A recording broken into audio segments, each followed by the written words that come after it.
Hit the bell icon to never miss an update from Hindu mythology.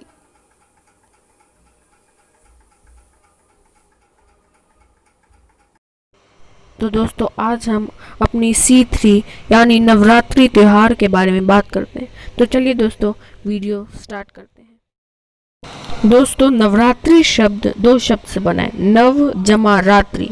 नव का मतलब होता है 9 और रात्रि का मतलब होता है रात। तो नवरात्रि शब्द का अर्थ होता है 9 रातें। इन 9 रातों में हम माँ दुर्गा के 9 अवतारों की पूजा करते हैं। दोस्तों नवरात्रि के पहले दिन हम माता शैलपुत्री की पूजा करते हैं। माता शैलपुत्री वृषभ नाम के एक बैल पे विराजमान रहती हैं। उनके दाएं हाथ में कमल और बाएं हाथ में त्रिशूल विराजमान होता है। उन्हें हम माता हेमावती और माता पार्वती के नाम से भी जानते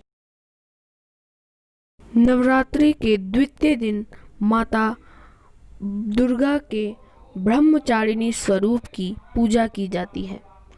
माता ब्रह्मचारिणी के हाथ में कमंडल विराजमान होता है।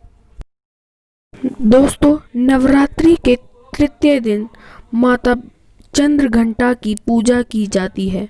माता चंद्रघंटा सिंह पर सवार रहती है और उनके मस्तक पर चंद्र सुशोभित होता है।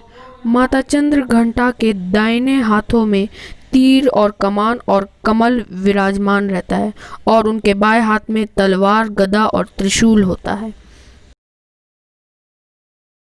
दोस्तों नवरात्रि के चौथे दिन माता दुर्गा के कुष्मांडा रूप की पूजा की जाती है। माता कुष्मांडा सिंह पर सवार रहती है और उनके बाएं हाथ में कमल सुशोभित होता है और उनके दाहिने हाथ में गदा और चक्र विराजमान होता है।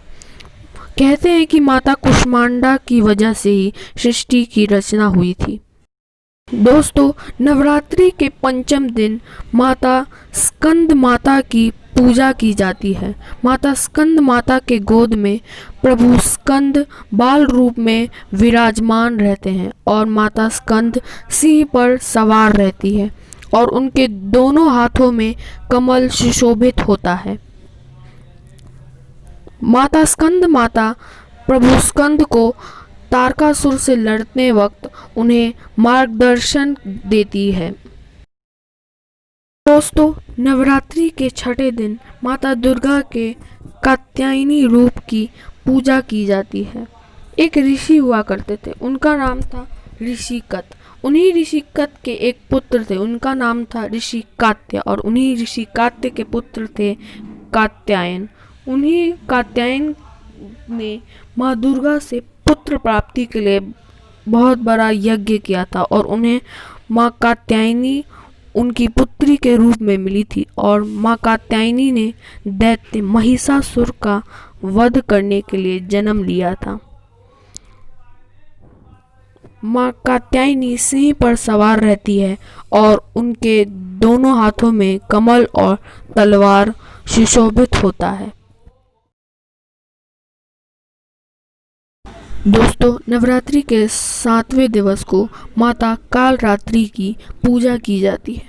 माता कालरात्रि गधे पे विराजमान रहती है और इनके बहुत ही काले घने केश हैं और इनके पास 3 नेत्र हैं।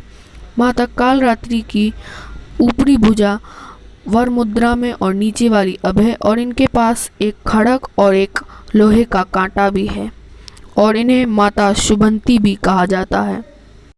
दोस्तों नवरात्रि के 8वें दिवस माता दुर्गा के महागौरी स्वरूप की पूजा की जाती है। माता महागौरी वृषभ नाम के एक बैल पे विराजमान रहती है और इनका जो तन है वो बिल्कुल गौर की तरह सफ़ेद रहता है और इनके हाथ में त्रिशूल और डमरू सुशोभित होता है। दोस्तों नवरात्रि के 9वें और अंतिम दिन को माता सिद्धिदात्री की पूजा की जाती है। माता सिद्धिदात्री के हाथ में चक्र और गदा और दूसरे हाथ में शंख और कमल सुशोभित होता है और माता सिद्धिदात्री की वजह से हम प्रभु महादेव को अर्धनारीश्वर कहते हैं। हैप्पी नवरात्रि दोस्तों।